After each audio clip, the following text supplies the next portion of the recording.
Talk about it with Franjez.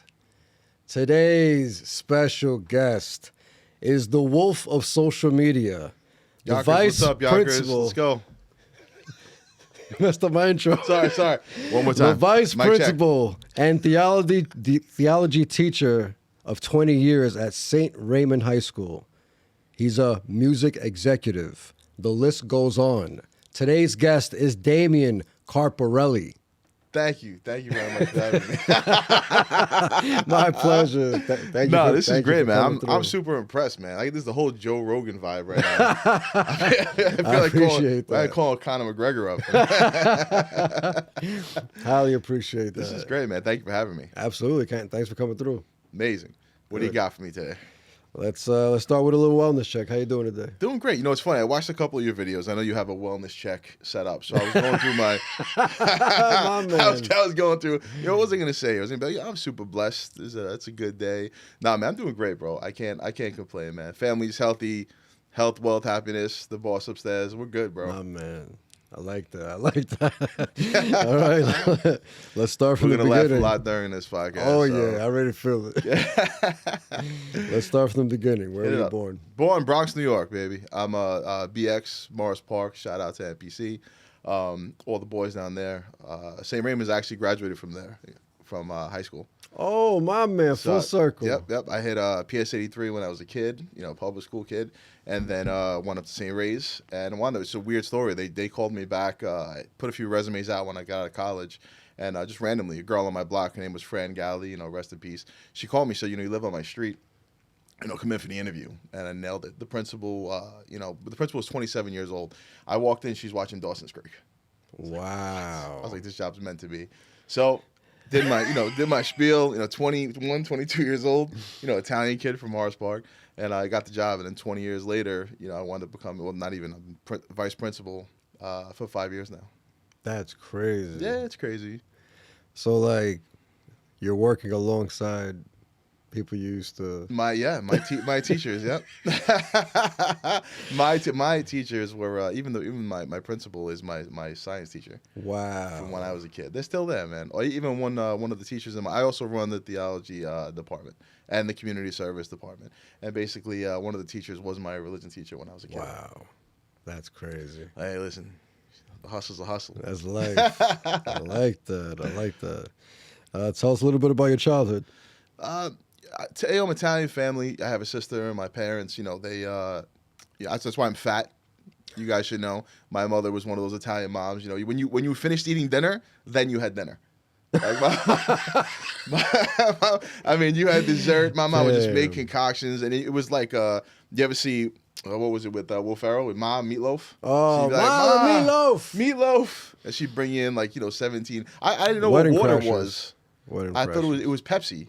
Like when I drank at dinner, it was like a bottle of Pepsi. I didn't know what water was until I was like a teenager, and people were like, "You're dying." I'm like, "Oh man, I'm sorry." And I was like that with juice. Oh, it's way better, isn't it? Water's terrible. I don't know how people do this. I love it now. You liking that? I'm good. Well, actually, what you got here? The champagne. We gotta do. Wow, Carpegna. Yeah, I have actually. Malvolti, I've had a champagne brand for quite a while now. This is yours? No, that's not my brand. I'm about to say, come on, don't tell me this. I got a story. So I do actually own a champagne that's actually in California. What? And it's funny because I slacked and just kind of let the company run itself. But it's funny, I still get paid through PayPal. Every month I get like a couple of bucks here and there for the for the champagne. But I'm going to reissue it soon. My man. Yeah, so you gotta do what you gotta do. So where is it sold? It's actually it's online. So you can buy it online. Oh, and it's only sold online. Yeah, what I did was I had it here, I was packaging it myself. It became a process. Good luck. Yeah, you know how it is. And it was becoming a lot, so then we did that. But my childhood was great. My pop was actually a musician. He was the guitar player for Aretha Franklin. My man. Yeah, he was the headline of Copacabana back in the day. There was a guy named Johnny Maestro, for all the elders out there watching this podcast. And basically he was with the Rat Pack with Frank Sinatra and Sammy Davis Jr. So he's a big shot, my dad. A cool guy, man. And that got me into the music business. So I love it, man. It's pouring the champagne over the laptop. You're a brave soul, my friend. I'm good at what I do. I got trust in it. This is for our chat group outside with the who are laughing right now that we're drinking champagne on the podcast. This is the classiest way to podcast. No other way, my friend. Salute. Thank you for having me. Thanks for coming through. Thank you for listening. Cheers. Cheers. That's nice. That's it, man. Went to college in Westchester, and saw this wonderful thing called grass and trees. So I was like, man, this is beautiful over here. You know, there were girls coming out of BMWs. I was like, man, I'm missing out a whole part of life. So my ambition was to move to Westchester, which I did as soon as I was done with college. Nice. What religion you practice as? I'm Catholic. Oh, nice. I do teach religion of the world. So, you know, for anybody for this holiday season, you know, Hanukkah, we're down. Really? Yeah, let's go, man. One love. I like that. So let's talk about the 20 years. That's as a theology teacher. Yeah. I've been in education for 20 years. I've taught religion the entire time. Wow. So even right now, I have I split it between the vice principal job and I also teach senior theology. So I teach 4 classes a day. My man. Along with the other stuff. It's great because you don't realize the city kids how much they need, like a male figure in their life, especially when it comes to faith because, you know, once, you know, you're a kid, they take you to church, your parents, and then they let you go and you go to college and then people just kind of fall off, you know, the religion base. And it's great to have somebody, because I'm normal. I mean, I'm wearing chains, you know, I'm talking about money and cars, and I'm, you know, my wife's beautiful, you know what I'm saying? Like, I'm a normal guy. And I get to also show them you could be a normal guy and a funny guy, and, you know, you can still have a presence of, you know, faith in your life. Like, it doesn't mean that you have to be, you know, something else. Yeah, for real. So, after high school, let's talk about college. Oh, you don't want to talk about college? Let's turn do the it. camera off. Is that, did you do Pace University and Manhattan University? I did Manhattan College, right? So Manhattan College, I got my master's degree. I did a couple of years at WCC, but I got to give it credit because WCC was a good time. I took my extra classes there, and then I went to Mercy. Listen, let me tell you something, man. It was a good time. I had my mom's like 1988 Chevy Beretta. Not a nickel in my pockets and dirty Jordans. Oh man! But I still pulled I pulled tail like a champ. I walked in that building. That Bronx accent was like, oof. Leather jacket. I'd be like, "How you doing, sweetheart? How you doing?" It was a good time. Then I went to Mercy and took psychology, and you know, shaped up and graduated at 3.8 GPA, and then I wanted to get my master's degree from Manhattan College. Nice. It's a funny story, man. Oh, man. What's Success Champagne? So my father passed away in 2011, and I needed a project. I was already into the music business for quite a while, so it was running itself. And I'm a hip hop guy, right? So a lot of hip hop artists were coming out with their own brand of alcohol. So I started a Success Champagne. That was the name of the brand. You know, have a sip of success was the slogan, and it was great. Was selling my stuff, doing what I had to do, but then I lost touch with it because I got so busy in the media company. So I started doing heavy promotion, and basically that made, you know, tons of money. So I'm sitting here, you know, why am I going to waste time with this? But it still holds a nice place in my heart. I'll get back to it again. It's a passion project. I'm seeing billboards in like White Plains City Center with a nice bottle of champagne, maybe 2 wolves on the side. I like that. Here's what my wife yells at me and says, "You got to go overboard." Babe. I like it. And Success Coffee? That was the coffee business. So it's funny. This is the time of my life where this is the time of my life where I was bored. You know what I'm saying? The music company was I'll get to the music company. The music company we started years ago. It's like 18 years in, and it was doing so well that, you know, we had guys working for us, and it still is. Thank you, God. But we had guys working for us, and basically I was kind of like, I needed something, you know, to fill the void of my dad passing away. So I started like just selling these brands of things, which was great. It was really my fault because the brands were selling phenomenal. And I just took advantage of it. And then once I started the marketing company, there was just no time for anything that was little or on the side.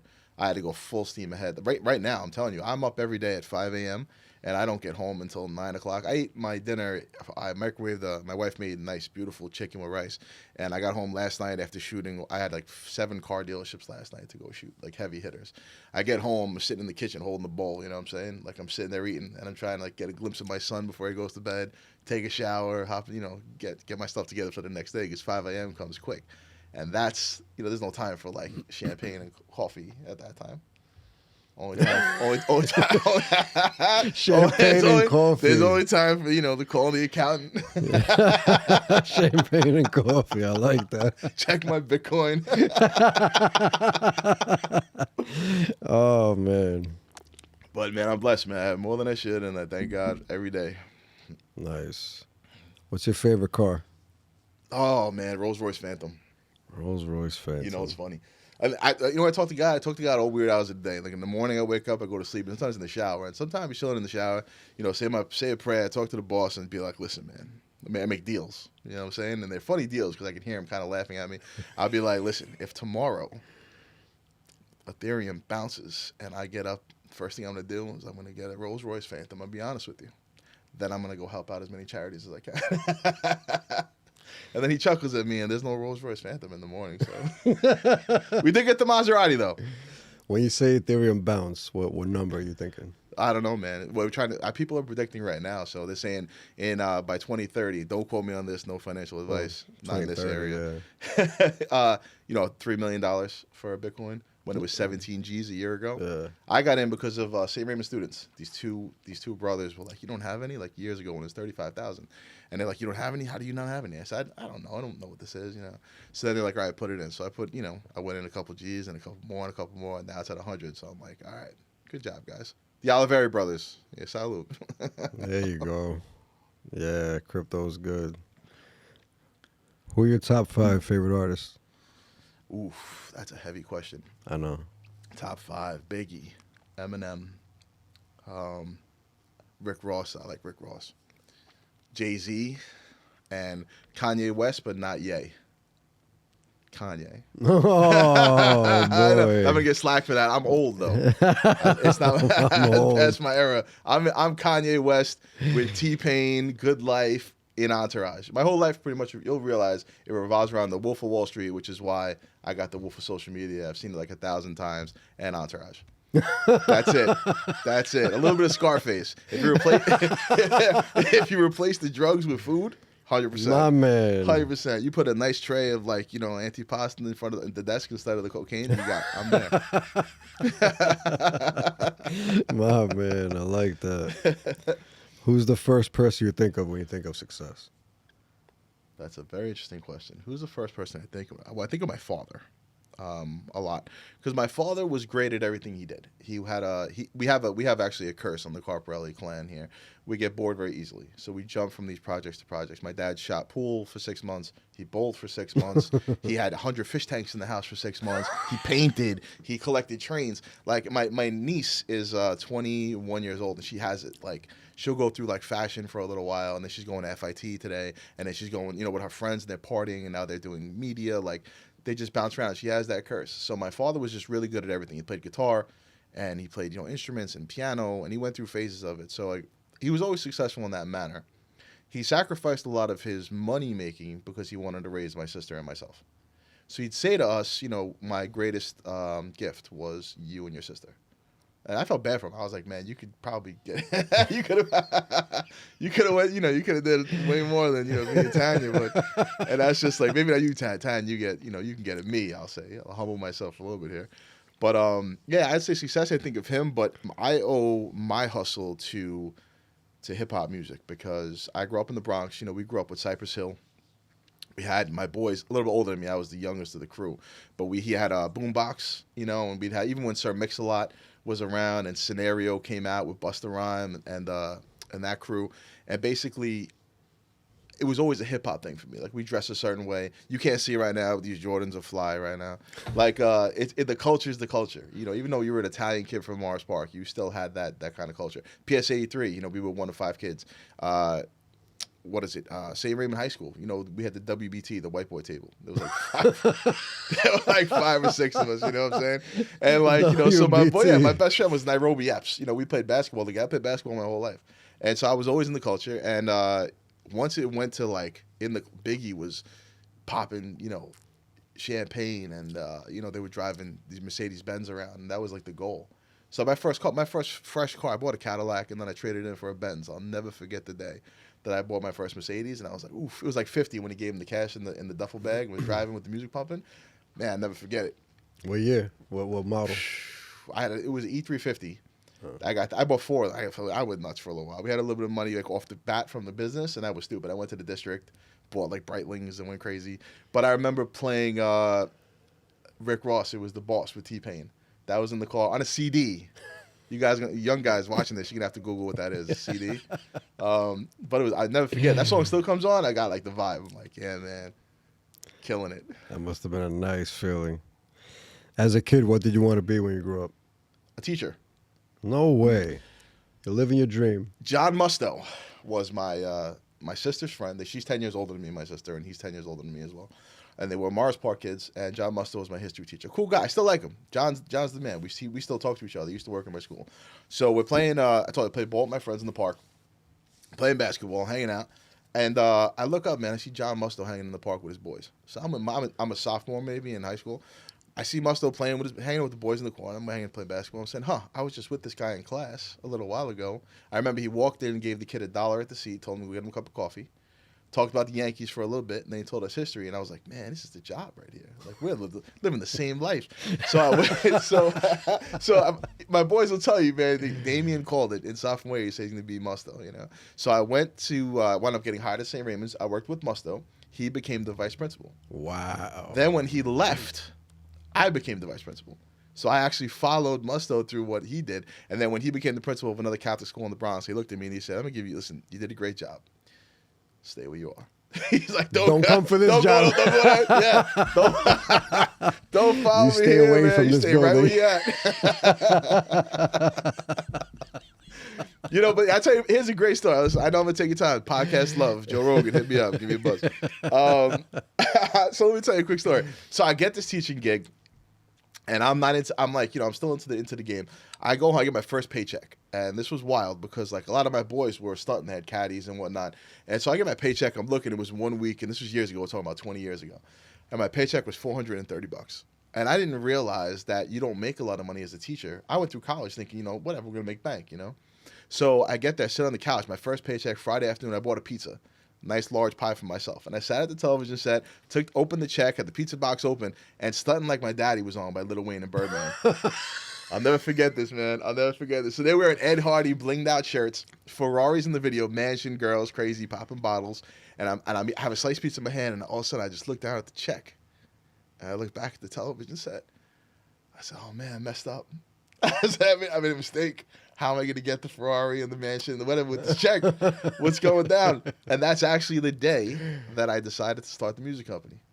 My ex-girlfriend's brother started a music company on his own, and he wound up going to the hospital getting sick.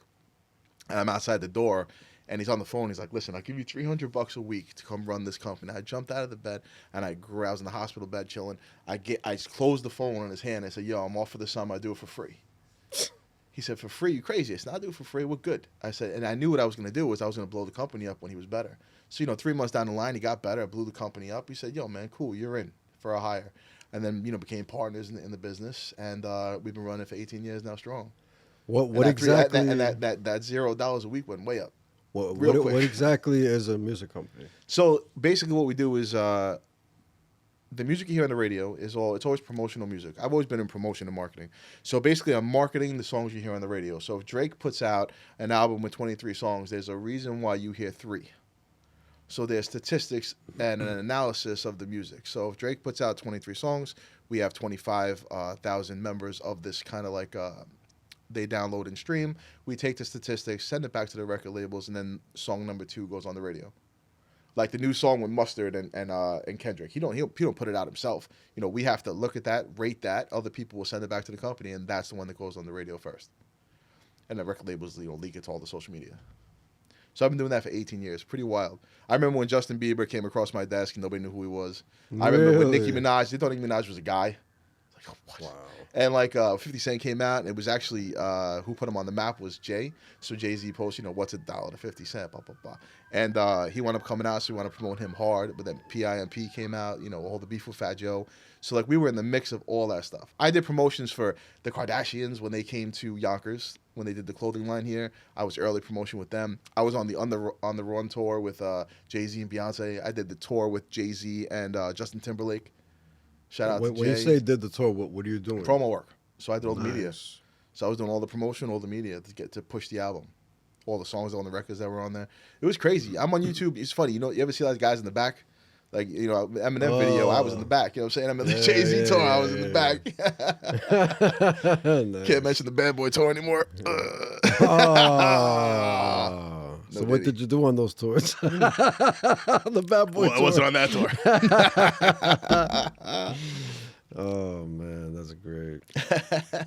If you had to describe the Bronx to someone that never heard of this place before, how could you describe it to them? Oh, man, what Biggie say? I live out there, so don't go there. Nah, to somebody who the Bronx is it's just many different cultures. It's really such a. I lost my accent. My accent was more Sylvester Stallone, like I would say. I would hear myself in an answering machine and say, "Ma, I'm starving. Coming home, Ma." The Bronx is it just has such a great diversity of people, and you'll get the Italians, you'll get all these different. My friends were all Spanish, and it's just the food is amazing. You'll never beat any other food in the world. I don't care who you are. I don't care if you went to Italy. I know it's so fresh, the wheat. I'm talking about Morris Park food. Even Country Club, Arthur Avenue. You'll never have food like that in the entire world. Like Westchester food, man, I love it. The trees are nice, everything's beautiful, but you'll never have Luciano's pizza here. No shot. But I would say something from Bronx, you go there, man, we have this vibe of just being tough guys, and don't get it twisted. When it's time to go, it's time to go. But the nicest people in the world. You walk up to a stranger in the Bronx and you're like, hey, listen, I need a ride, or you shirt off your back, or a couple $, somebody help you out immediately. Whereas people in ritzier areas walk right past you. I'm just being honest. There's love there still. Yeah, 100%. I agree with that. Tell us about your experience with Jeremy. Oh, JP, it's my boy. JP. Look at that. Man, so Jeremy Piven, a.k.a. Ari Gold from Entourage. I've been working with him for the past 2 weeks. And he's Entourage is my favorite show on television. It's been my favorite show since I was in my early 20s. So Ari Gold is actually an inspiration to me. It's funny, he calls himself like he's like a nasty and he's chauvinist and etc. Actually at different times, but like his attitude was a lot of love for his clients. Nice. And I do the same thing for my clients. So my social media clients, I treat just like Ari would treat them on Entourage. Like he looks out for them. If there's a midnight phone call, there's a midnight phone call. We got to go to work. And if that person calls me and's got an issue and we're off the books and not getting paid, then we're off the books not getting paid. I'm going to give them the best advice possible. Because as my clients excel, so do I. It's a representation of me.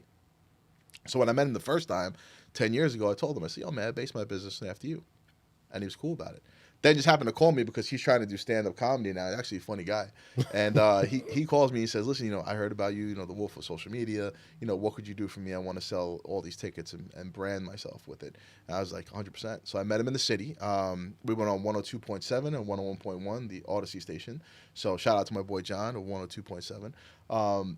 We went on the radio. They got me on the radio doing the social media stuff. He went on the radio, killed it. And then we sold out. We sold out every ticket in Nyack. Nice. Very nice. Yeah, it's not terrible.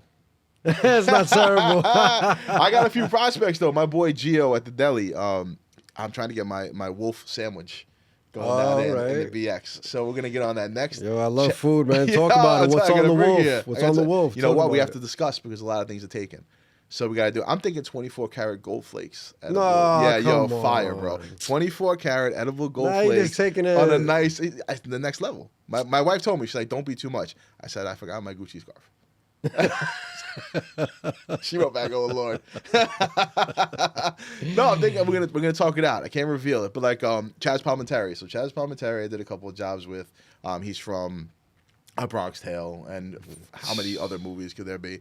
My uncle was, one of the Italian guys in Arthur Avenue. We'll leave it at that. And that's where I met Chaz the first time. Hung out with a couple people, and want to be on his podcast. I told him, I said, man, I want to be on. That's amazing. And the Housewives of New Jersey. If you watch them on Bravo, there are two entertainers there. There's Frank and there's Joe Gorga, and they're just awesome guys. So I'm talking to them now because they're doing stand up. Nice. So I'm going to be putting out some stuff and promoting those guys. And Greg Stone. Greg Stone is my boy. You'll hear more about him too. Amazing. We're going. I like We're moving and shaking, networking. man. I like We're moving, that. bro. I love that.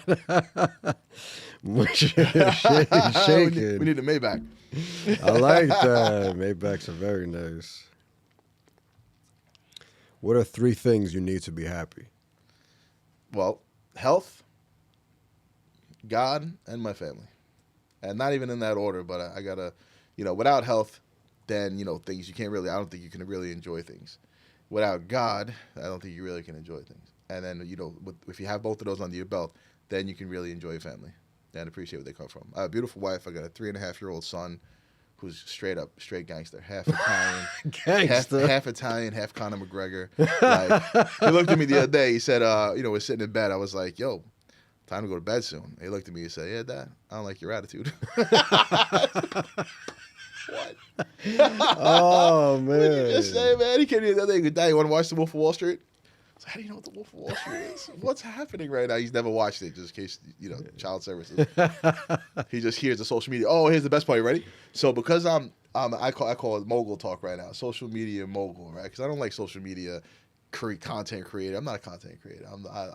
This is my game. You know what I'm saying? Talk about mogul it. talk. So my son walks around. I hear him. He has a little camera that works, and he looks like Peter Parker, like a little mini Peter Parker. And he has a camera facing him, and all of a sudden I hear him going, "Hey everybody, I'm the wolf of social media. I'm the wolf of social media," and I'm listening. I'm like, is he saying he's the wolf of social media? And he's like, yeah, I'm in TJ Maxx right now. I'm like, what? He's like, hey, everybody. His camera's facing him. He's doing it right. Camera's 3.5 now. Camera's facing him. Hey, everybody. I'm the wolf of social media. I'm in TJ Maxx right now. So I guess I'm raising him right. Yeah. He's starting off. That's great. When did... Can you remember the age or time or whenever where you understood what God was? Because I assume you were raised in Yeah, I a was religious raised. household. Well, right? my father was a back to normalcy, right? So my father was a lector. He was a religion guy, and we were like one of those. We're just a cool he was a cool guy. Like my dad thought he was black. I'm named Damian, and my sister's named Tanya. Like, he was straight up. His best friend was Nairobi Apps. I ain't gonna lie to you. He was a jazz musician. He was a bowler, a jazz musician. My dad used to. He looked like a white Wesley Snipes. He had the chain up here. Like, he was like just the coolest guy. My mom would say about my mother. My mother was like she was very like pretty celebrity status. My mom. So like my dad had his hands full. Like, he was at the Copa, and he made them kick Yankee players out. He made them kick like Joe Piscopo out because they were hitting on my mom. And like my mom was like this chic, whatever, and then my father was like on the other side being a musician. So like he used to go to church because he always had God in his life. And he my grandmother, was it grandmother? So yeah, my grandmother had 9 miscarriages. Wow. She had 9 miscarriages, and the doctor told her stop trying. And so she got pregnant one more time with my father. Number and 10. Yeah, she said to him, she said to Blessed Mother, she said to Mary, she said, listen, Mary, if I have this kid, I really want a kid, I'll name him after you. So when he was born, that's why my father's name was Mario, after the Blessed Mother Mary. So my dad always had, he had 100 near-death experiences. Like, near-death experiences, my dad lived through all of them. It was the weirdest thing. His friends told me, he was like, one time he was boiling a pot of water, and he had a 1-bedroom apartment as a kid, and they opened the door, and he fell behind the door and collapsed and passed out because it evaporated the water, and it was just... gas was filling up the apartment, and his boys just found him. Just like, hey, let's get Mario and go hang out for the night on Arthur Avenue, and they saved his life. Like, but there was like 100 of those stories. Wow.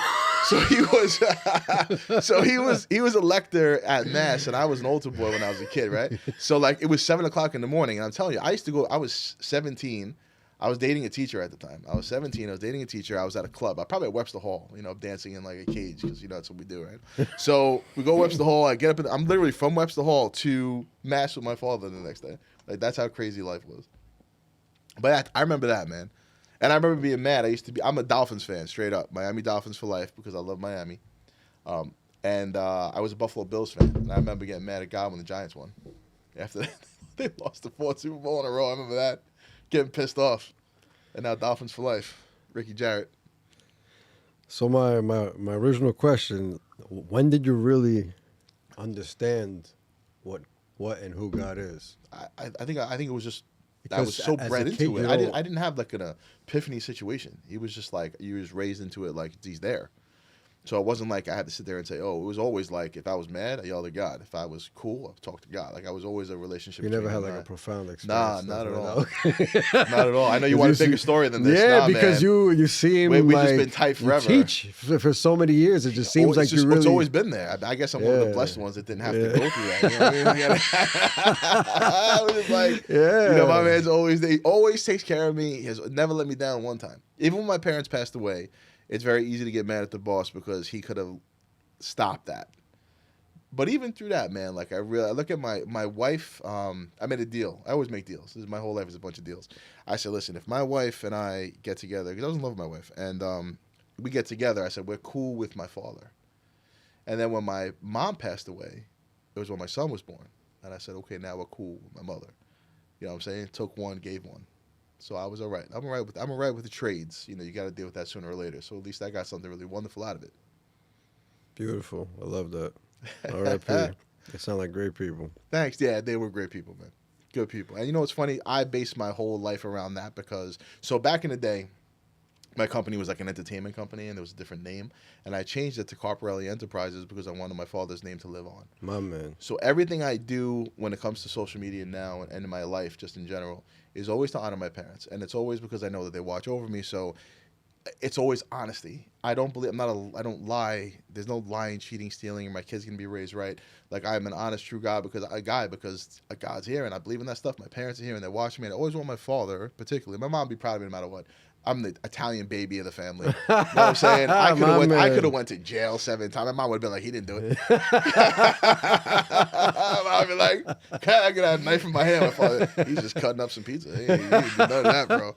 But my dad, you know, like I want to always make him like very proud. So if you ever, this is for you guys out there, if you ever hear dirt on my name, know the person that's telling you it is just probably trying to gain a little leverage. Let's just say it's not true. I like that. My apologies, but I pray for them. I like that. As you get older, what has become more important and less important? Oof. I'd love to say money is less important, but I think you need it. Like people say it all the time. They're like, you know, I love it. I still love the flash and I love the money stuff. And I think what happens is it puts me in the matrix. Like I get to escape maybe things that are going on in the world. And I get to go into the entourage, you know, lifestyle, and kind of gets me a little bit out of like, it's kind of like therapy. My therapy is I do love the stuff. And I ain't gonna lie about that. I do. I love it. I don't know what to tell you. As he sips champagne. You know what I'm saying? I just love the lifestyle. I can't. Gotta love Amazing. it. Gotta love no, it. This is it. Okay, what is I will say this. After COVID, right? So during COVID put a lot of perspective in my life. My mom just passed away unexpectedly. And I said, you know what I want to do? I want to spend more time with my family and my friends. And it's funny I'm saying this because just yesterday I watched an Instagram video where the guy put golf balls in a bucket. You probably all saw this. Yeah. And then what he does is he says, you know, is it full? He says, no. He takes a couple pebbles, puts that in there. He says, no. And at the end, he packs it with sand. And the moral of the story was the golf balls represented family, friends, health, like the major things in life, not money. And then the pebbles were like the money in the house and the cool stuff that you buy, like cars. And then the sand was all the little things. He said, but if you put the sand in first, then you have no time for the real things in life. And that's the family and the friends. Like, I love my friends and I love my family. Now, when I work and I don't see my son for the night, I feel like that's a lost day. And I don't go to Miami. Miami Art Basel is this week. Shout out to Alec Monopoly. Art Basel is this week, and I want to go. Like I posted a jet video last week. Like I would get on that jet. I want to go to Miami. I want to have a good time. Then I think about it, man. I'm gonna miss the kid and my wife. You know, it's 3 days, but I mean, 2 days is a long time when you people aren't around. And then my friends, man. I love my friends and my family, my sister and the kids, and all those people that really made an impact on my life. That's most important. And I said to my wife all the time, you know, like Jay said in the video, he said, you know, if I was driving a hoopty, would you still love me? And, you know, if I'm in a 1-bedroom apartment, I'm with my wife and kid and a good pizzeria, I'm a money kid. My man, a good pizzeria. pizzeria. A phone call to Tanya and the kids, you know, I'm all right. My boy Brian and Spanky, all the guys in my life, you know, money. Nice. I'm okay. I like that. But I'm going to hustle out of there and get the Maybach again. When the pizza's done, I'm going out. I like that. And, did you say what's less important? Less important. Things that are less important. Nonsense. It's the small things again.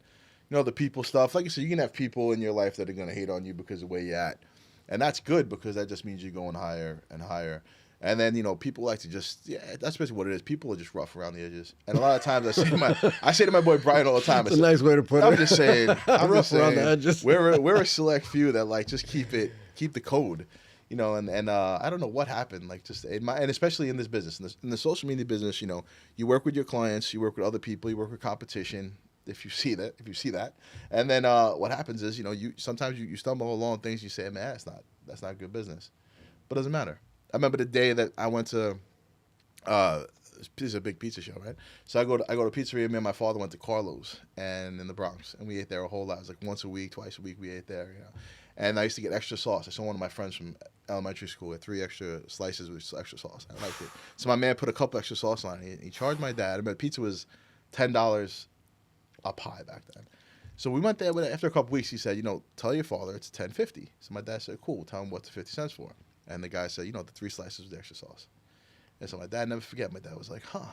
He said, so I come here every week, and I give you my business, my family eats, and because you take a little bit of sauce out of that tin and put it on 3 slices, you want money for that.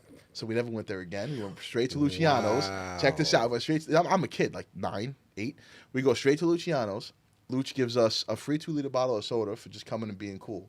Gave it to us every time, and when my father died, sent a free pie to the house. Wow. That's like 40 years later, like 30 years later, whatever it was, like crazy, but that's business. Like that's good business, honesty, and just like keeping your people, man. Like just do the right thing, man. Wow, that guy disrespected him. No, I'm saying my father was like, "Yo, day, we're out. We're out. We're Luciano's for life," and we were, man. It was a better pizza anyway. For 50 cents, you're gonna lose my business. For 50 cents, you lose that business. Stop it. The Greek guy at the diner last week, it was whatever, 903, gave me 97 cents back.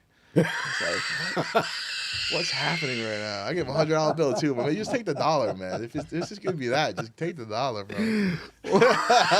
Like I live up the street. Let me get that bacon, egg, and cheese. What's happening right now? What's happening in society? Bad business. I'm over here like, yo, I'll give you a month free, no problem. I'm secure. You'll sign up for the next one. 97 cents is crazy. Killing me, bro. Bad business. What's the most exciting thing you ever did? Nah, man, you gotta shut the camera off. Nah, keep it PG. I don't know what that is. The most exciting thing I've ever done, man. So I sang in a band my whole life. Yeah. So I can play every instrument. We're music inclined in my family. So I can play the piano, I can play the drums, the guitar, and I could sing. So I cut. I asked you about your childhood. I asked you about this high school. You don't even. Nah, you mentioned you can play every instrument. Man, that's how I got into media. I started videotaping myself being in a band. I thought we were going like hard. We were going MTV, like whatever. But I'll be honest with you. So I got into this group, Illusion, in such a college name. In college, learned my stuff. Actually opened for Corey Feldman. My man. Who's not as crazy as we thought, apparently, given Epstein and such. But he's playing with Limp Bizkit right now, which is one of my favorite bands ever. And I wound up headlining the Thirsty Turtle every Saturday night. So I was in the Turtle. Think about this. College days, college age, 185 pounds. Doing like, I was benching 330 like a savage animal. And I got a microphone. You know what I'm saying? And I'm like, people screaming. And I got the whole, I mean, I can't talk anymore, but it was just so good. I tell you the progress. It was like, I remember being 2 o'clock in the morning being like, man, it's late. We're having a good time. Let's hang out. And then I remember a month later being like, it's 6 o'clock in the morning. We got like 2 hours left to party. Like we were hitting it hard. So that was a great time. And then once the music company started, my father, again, you know, my mom and dad didn't have a lot of money. We, you know, Bronx guys, you know, working, you know, blue collar. And I said to him, man, I really need this Mac computer. It's like $1,500 at the time. And I don't have it. I'm working towards it. I was a teacher, you know, getting my stuff together. And when I left the house, in my pocket, I didn't realize until I got home, was a check from my dad for $1,500. That guy was like, you want to start a company? Here's your start for the company. I tried to give back to him 100 years. Even when I bought my first house, my mom was like, you know, the Italians, we keep it like somewhere. My mom come out with like 50 G's. She come out, you want this 50 G's? Like, oh, that's nice. I was like, yo, weren't we just shopping on Lighting Avenue? I'm like, you know, thank you, man. I appreciate it. But, you know, save it for, you know, whatever. Go a rainy day. Yeah, man. Like, what just happened right now? Wow, my man. Yeah, man. Like, what's going on? But, yeah, my parents are so supportive and, you know, super to them is amazing. And my wife deals with a lot, too. She's supportive of this, too, because we're out. You and I, man, we're out at you know, we're at events, you know, all the time. And, like, 9 p.m. minimum. Yeah, it's crazy. You know? They got events like every day. Like, yeah, what are we doing? I'm over here taking videos last night. There's an event. Like, where were you? You know, we missed you out here. I was like, I'm working. I'm trying to, you know. hustle. Catching up on sleep. You know I'm what with my saying? family. I'll see you tomorrow, and the next day, and the next day. What's happening? There was one just last night you missed. I know I missed. I missed. The vampirist called me. She was like, "Yo, what are you doing? Where are you?" I was like, "Man, I'm like, thank you, notice that wasn't there."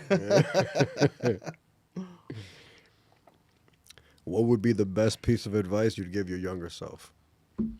Man, don't get fat. That would be my best piece of advice to my younger self. I would look at my 175, 185 pound self and say, yo, you're in phenomenal shape. Don't fall into the I'm a food guy, man. I love it. And what's funny, I was going to write a book, so getting girls no matter if you're fat and skinny, because nothing changed, man. Wow, I got girls when I was skinny. man. I got girls when I was fat. I was like, nothing ever changed. It's really just what it is. And I was like, in the beginning, I was like, basketball, and then I didn't play basketball anymore. And golfing, shedding no pounds. So you're like, all right, we eat some good food. And then you get married. And, your beautiful wife comes home and she makes dinner every night and you just pound this stuff. And then she just gives you stuff, cupcakes, and you just sit on the couch, man, watching Entourage, JP. It's over. But I would tell my younger self, man, I would say hustle younger. Like, hustle, don't spend the money. I mean, I've lost $100,000 just in cars because I would switch car to car every year. I would go from this Mercedes to that Cadillac, et cetera, and that was stupid. And buying Rolexes and chains or whatever. And I literally thought I was 50. Like, what are we doing? And I would have saved that money, put it towards a down payment to a rental property. And if I would have done that earlier and been 185 pounds, still to this day, I would have been way better off than I am right now. Well, not that I'm not bad right now. I'm cool, but I would have just had another, a nice little springboard, even for my son. Keep in mind, everything I hustle for now, I always keep in mind the family. So where, you pull out a couple hundred G's this year and then, you save that money and you go buy a Maybach. Okay, or you can buy a Maserati. You can buy, so I settle into the money where it's going to be. Like this one could be a $200,000 car and it's a $100,000 car. So I'll take the $100,000 car even though I want the $200,000 because that other 100 G's got to go in the bank for the kid. So you got to make smart decisions when you're a family man. It's not just all about, you and doing all the stuff you want to do. So I compromise. Absolutely. What do you do for your mental health? Somebody asked me about anxiety the other day, and I don't have it right now. So when I was a younger man, sometimes I always thought I was dying. I'd be like, what do you mean? all the time. What do you mean? I was one of those guys who wanted hypochondriac. I still don't touch door handles and shit. I'm sorry, excuse my language. At school, man, these kids blow snot on things. I'm not touching anything. But now I'm like too busy to have any of that. Like I'm too busy to die. There's no shot of God taking me. I'm too in the cut. I'm too busy to worry. I'm all those things. That's what I mean. That's the problem with food. Because right now I'm like, should I diet? And I'm like, I'm too busy to diet. I gotta go. Give me a Big Mac. I'm ready to rock. Chocolate shake all day. Oh my God. All day. But I'm in the cut. I'm too busy to worry about anything mental health wise. What does get me sometimes is I'll let myself dip into other people's nonsense. Like there'll be a social media person. I see my game is strong because as a musician, my videos aren't like everybody else's videos. Like I cut hard because I'm a producer originally. So you'll never have your musical taste unless it's embedded. It's in my blood. So my cut will always be different. My views will always be different. My style, my art of the media will always be different. But then I see a young buck coming up and I'll say, oh man, this guy's gonna charge $1 and go after people and whatever. And that's no good for my mental health because I sit there and say, I forgot that is something that I shouldn't be paying attention to. That's not like the boss's game. God will tell you, man, I'll take care of you no matter what. Don't worry about that thing. There's minnows in a pond. Don't pay attention to them. My man, well said. Wolves and minnows, baby. If you could have any question answered, what would you ask? And I mean any question, even the day you're going to die. Are my parents okay? Because then I don't got to worry about the day I die. Answer is yes. Then what am I worried about? We go, we hang out, I play basketball again, meet the boys at the park. This time we can dunk two hands. What do you think the afterlife is? I think from my knowledge of it, I'm going to spit some truth here, some theology knowledge. We do have some input on that in Scripture. So the afterlife is just like here. So the frequency of people move a little differently. Our energy moves. There are certain people that can slow it down. So people that have passed on to the next life, we understand the energy is very quick. So you can't see those things. Sometimes you get a glimpse. Sometimes you get maybe like a feeling. Sometimes you get a smell of a loved one who passed away. There's an energy that's there. People who have the ability to see that stuff, they're able to slow it down. Very matrixy kind of stuff. When Jesus passed away, he came back to life and he ate. He met those people on the road. He sat down. He had food. So after he passed away, he had food. but looked like him, walked like him, talked like him. People from the film, which is based on a true story, Heaven is for Real, he saw these things. He went there, and the people looked like people. And, he saw, his relatives. He saw his baby sister. Like, people were still themselves. Younger versions. I remember one of the clips where, you saw Pa. He's like, yeah, is this the picture of him? He showed an older picture of him. He's like, that's not him. Then he showed the younger picture, and he said, yeah, that's him. So I believe that you're younger. Obviously, no worries in the world. So I tell my kids in school, if there's a feeling that, you never heard of before, like let's say, for instance, you didn't like the color pink. Every time I show you the color pink, you screamed. I said, do you have that feeling? And they'll say, no, I don't know what that is. I said, yeah, but imagine you did, right? But you don't now. That's just like those negative vibes in heaven. You don't have, so anger you have now, just like screaming at the pink color, won't exist.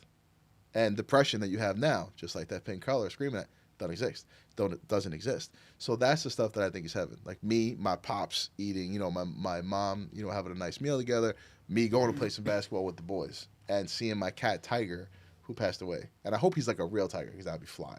I have my goatee back, my long black Jerry curl hair, bro. My cat is now a tiger. Like, how fly is that? Me with the shirt open, looking like the Pirates of the Caribbean. Forget about it.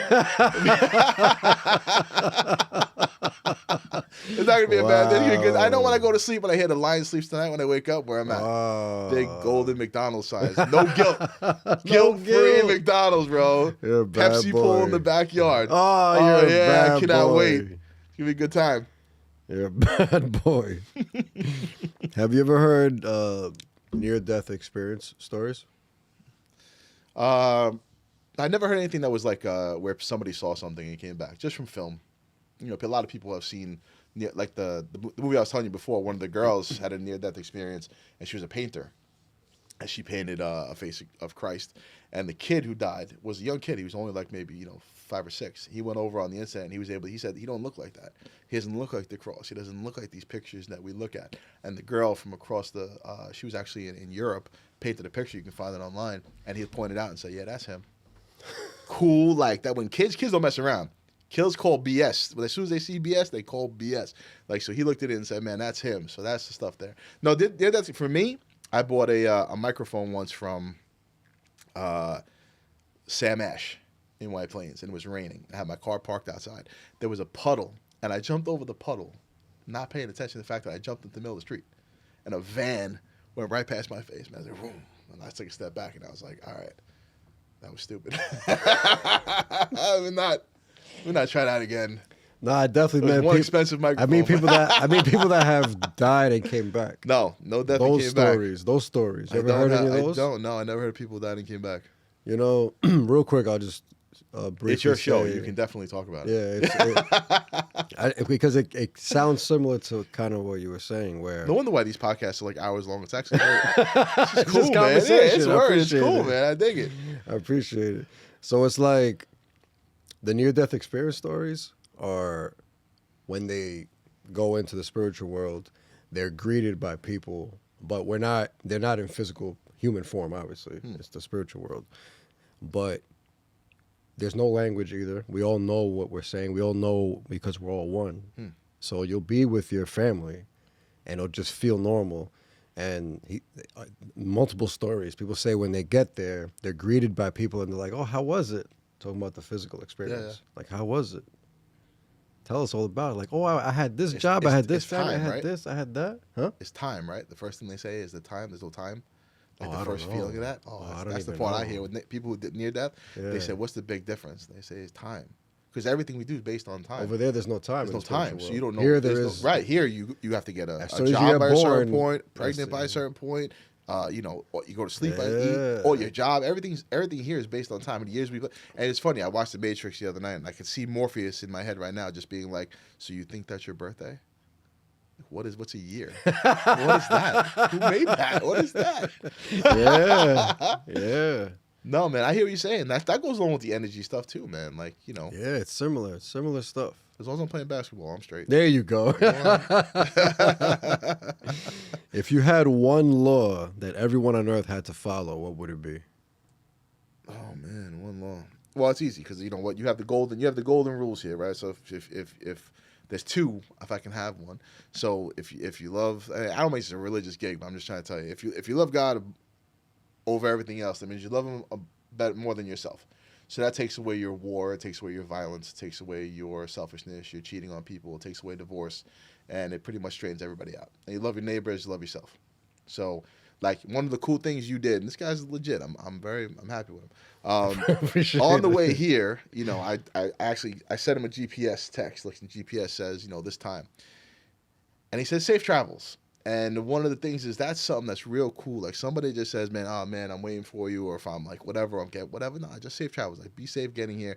It's a cool vibe, man. It sends a cool message. You know what I'm saying? And if there were more people like that out there, we wouldn't have any issues. I appreciate that. Straight up. Do you have any regrets? Spending more time with my parents. My man. I tell my kids at school all the time, man. My regrets are that I wasted a lot of time. You know, I'll be honest. I haven't been single since I was 12. It was you know, I had a good run. So we 12. But the downside to that, you know, there's some people I don't even think about ever, but you know, out of ex-girlfriends wise, but I spent a lot of my time in life with these human beings where I could have spent time with my mother and my father. So like I remember splitting Thanksgivings and splitting Christmases and like going out my girlfriends instead of staying home with my parents, because that's what you do as a kid. You know, you just get your wings, you fly, you experience different things, and then all of a sudden they disappear. You know, you have your wife, like my wife aside. If I had to go through this life again and not date, like straight up date, but not have a legit girlfriend, I had to like get my time away from my folks, I would, you know, see my wherever girls and hang out, and then I would spend time with my mother and my father. And then when it came time to get married to my wife, I get married. And if I would have done that, I bet you I would have looked younger. I would have my hair. Look, I'm young. Don't get it twisted. I'm not this old. My hair is gray, but it's for one reason. You know, and if I would have just been able to get married, had a kid, you know, younger than what I did too, because I had my kid when I was a little older. But like if I had the time to do that, like spend my time with the folks, because they don't last forever, and people take that really for granted. Even my friends, like my best friend Brian, he's got his mother and his father still alive, and you know he sees them. But his mom lives there, so she sees his mom. His daddy sees, you know, once every couple months. And I'm trying to tell him, man, take advantage of that. Don't let that go. Don't make it a phone call. I was a once-a-week kid. I call every day, a couple times a day, but I see my parents once a week because I was in Westchester and they were in the Bronx, and I worked all day in the Bronx. So if you drive back to Westchester, I'm exhausted. Plus, I'm with my girlfriend at the time. So I'm like, now I'm with that. I got to deal with that situation because she's like, wants to do this. I'm going to go into I would never do that. What a waste of time. How many times I wasted Bed Bath & Beyond nights, bro? Like, what was I doing? Putting lights together. What's happening right now? I should have just been like, home, ma, meatloaf.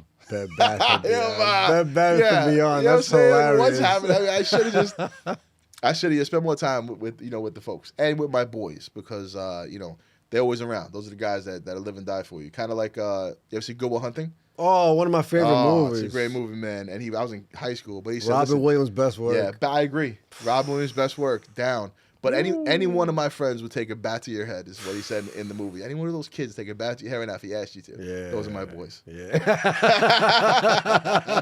I call it midnight, they're putting the sneakers on. Yeah. Like, it's going down. Oh, man, what a movie. Let me take the watch off. So outside of everything, social media. Let's do social media. We didn't talk about it. Let's jump into it. Let's get it. I gotta get it. Yeah, let's jump into it. The Wolf of Social Media. By the way, The Wolf of Wall Street is one of my favorite movies. Me too. That movie, it's like over 3 hours. I could watch it, no problem. I could put it on mute and I could recite the entire movie. Wow, probably a sickness. That's probably a sickness. Yeah, man. My wife has seen that movie just as much as I have. She has to suffer through it. It's a good one. It's a great movie. I told you, if you replace the girls with just my wife now, and you replace the drugs with just amazing food, my life right there. I'm ready to go. Oh, man. Like, it's just so nice, man. You can save the spotted owl with money. I say it all the time. Yeah, so it actually came from, I bought a property in Crestwood. I built the house in Crestwood. Nice. So I remodeled the house in Colonial Heights, and I was building a 6,000 square foot house, you know, Italian palace, man. Like even right now, you walk in my house, it's like the Villa Baron. I got the chandeliers, I got the gold statue of David and the marble floor. Like, wow, yeah, I make my heritage proud. Man, and Rick Ross. So it's cool, man. I got the Scarface balcony where I can look down. Damn. But I was building a 6,000 square foot house in Crestwood, and I wound up selling the property. I was the wolf of Crestwood because I was building it just when it just came out. Everything was fresh. And then when I sold the property, I was like, oof, the wolf of Yorktown doesn't sound too great. So I was doing the marketing, man, and I was good at social media just to begin because I was doing it for myself. I was amping up what I was doing. And I got a couple of phone calls from, again, the Kardashians and and Jay and the hip hop guys, everybody that wanted this kind of like media help. And I just started running videos, and the music was popping because I knew what I was doing. So I put it together, and then all of a sudden, people like a doctor called me, and he was like, "Hey, I'll give you X amount of money a month to come shoot." So, no problem. And then all of a sudden, I was 35 clients in, and killing it. And everybody, I get phone calls every day. 3 phone calls today. And I shot 3 clients last night. And people in the game come up and they're like, what? It's not shooting food. I try to explain what it is. It's like you have to treat the business like it's your business. You know what I'm saying? Like if you hire me and it's a restaurant, I'm not just posting the normal, hey, I'm from New York, you do this, and then you shoot to the other side. Hey, I'm from that's TikTok. I'm not with it. I'm an artist. So what I do is I want to shoot the food like it's meant to be shot. I want you to see what the chef is doing. I want to see the flames. I want to taste the food through the picture. And that's marketing. That's what you do for real. So when I go out and I shoot media, it's different. My stuff's lined up. I say it's a movie. I always caption all the time. It's a movie. My man. If I'm shooting, it's a movie. If I'm going, even when my son just sits in the living room doing something cool, I'll shoot him and put it together and say, this is fire. And that's the media. That's why it's become so successful. And I thank God every day, that money I put away, which is nice. It's basically future things. I want to invest in more real estate. Nice. What's your goal with the social media stuff? It's a gift. It's a gift from I talked to the boss, and he pretty much blesses me with things because it keeps me occupied. I'm good occupied. I'm no good when I'm not. If I'm not occupied with something, it's no good for me. Then I want. Best case scenario. To the gym. It's terrible. I don't want to waste my time in the gym. I want to go waste your time. Gym is not a waste of time. I want to go. I want to get in the car and drive down and take pictures of myself. Oh my God. No, the media is cool because I get to help people. That's first and foremost. And, secondly, I'm good at it. So it's one of those things where I get to show off and get paid. So it's great. You get to flex your skills and also get paid for it, which is wonderful. The only thing is that people that run into the business right now, they don't know. They'll give a young person, you get paid nothing. And, they'll accept it because they don't know the rules of the game yet. And that's the part that hurts the business. Because then, you're not really getting that. You're getting a couple of photos. You shoot me a photo of lasagna. And, it's a photo of lasagna. Nice. My 3-year-old could take a photo of lasagna. It's got to be a little bit more of your time and your efforts. So when that comes into play, and these young people, I'm trying to tell them and educate them. If you're getting into media, study it. Don't just see what you see on Instagram and then repost, or see something on TikTok and then redo it. Study it. See what you can do. Make yourself different. Stand out in the crowd, and then understand your value, your worth. You're spending hours, and then you're getting paid a little bit of money. You're looking at $10 an hour. You're killing the game. So where's your 50 an hour? Where's your 100 an hour? How good are you? So when I go to shoot, say, JP, we're over in the Levity Live to shoot, right? So those are hours of my day. You pick the guy up. We go down to the studio. We're doing things. I'm making connections with the clients, and if you're not getting paid for that time, what are you doing? Then you're just a fan, shipping somebody around. So it's a big deal. Sometimes you gotta do things for free. I do it for free. If somebody's hurt, somebody's backed up on a month, no problem. We're cool like that. If you need something done on whatever, I've called people say, hey, listen, I want you to come and shoot this. No problem. I got to run a golf course. Everybody's very wealthy in the golf course. Anybody needs they want something for their wives or do the baby shower or whatever. No problem in it. We're cool. I'm okay. Even if nothing comes back to me, it's just a good deed. I'm down with that. My man, I like that. But what is the best case scenario, the big goal with the social media management and all that stuff? I want to own properties. So right now, without giving too much information out, I'm doing very well right now in the properties that I have. So everything has bloomed because I did it before everything was inflated. So my stuff is rocking and rolling. I can't lie to you. If I was to cash out now and buy something in the Carolinas, forget it, retired. 40 years old, retired, sit on the beach. Smoking cigars, doing the podcast on my laptop. Nice. But here, obviously, you're Westchester County, you're the highest, valued properties in the entire world. And in the entire world. You know what I'm saying? You got to rock. It's 100%. Look at those taxes, boy. It'd kill you. So you have to get multiple properties in order to get what you would get in another state. So my goal right now is the money I'm putting away is going to go into, probably definitely getting a Maybach. Probably definitely I should trademark that. Probably definitely getting the Maybach. And then other than that, that's my only real toy that I want to get. Well, I'm done with watches. I got my collection. I'm straight. Bang. Hit that Maybach. Fly up to the to the properties. Get my stuff together. Me and my boy are actually talking about going partners right now. So that's the game. Because once you get that, chilling. Then I got it all set up. Then I'm playing golf in the afternoon. I'm gonna call Chapman up and tell him to come and get his gear together, get his Crocs, and come on the 9th hole. Shout out Chapman, my man. This has been great. This has and been Marla, great. I told her I want the money symbol, like ice cream cone with the money symbol dripping off of it for the house. I like so that. I've yet to see that. I like that.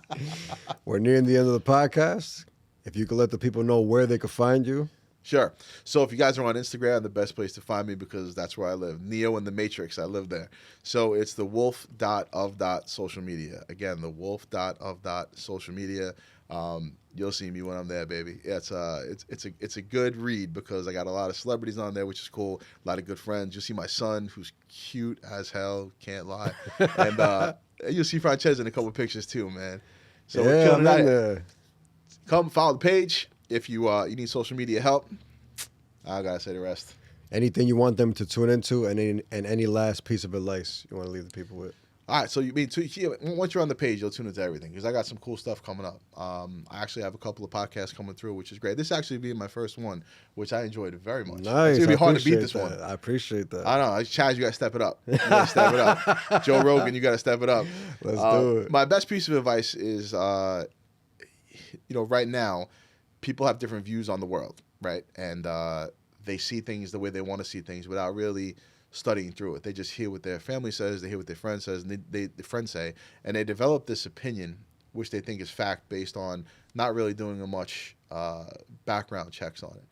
The bottom line is that things change, but it may not totally affect you. What you need to do is understand that your loved ones are the most important. Your friends are the most important. Putting food on the table, having a job is most important. So forget about politics and what's going on in the world. People are packing things in. This is the end of the world, and this and that's happening. Nah, man. Close your door in your house. Look at your family. Make sure you got food on the table. Love them, and then be happy.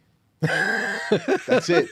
How many years do you have left on this planet? You know what I'm saying? I put a morbid text up the other day. I know I do that sometimes, but I put a text up and it said like, man, so this is our 40th Thanksgiving. You know, how many more Thanksgivings do we have left here? So you want to make them count. So stop complaining, man. 100%. Go out, get money, 100%. Get a limo, go to Miami, go to Art Basel. Tell Alec Monopoly the wolf sent you.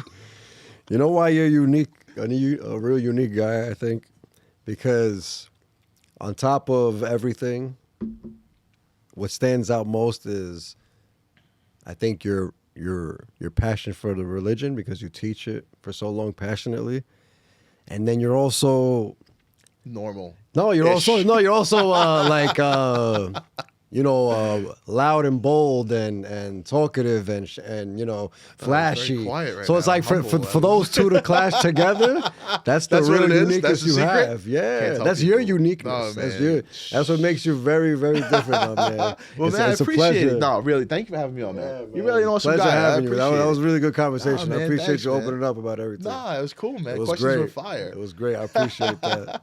If you made it this far, you're a champion. Thank you, everybody, for watching. Peace and love.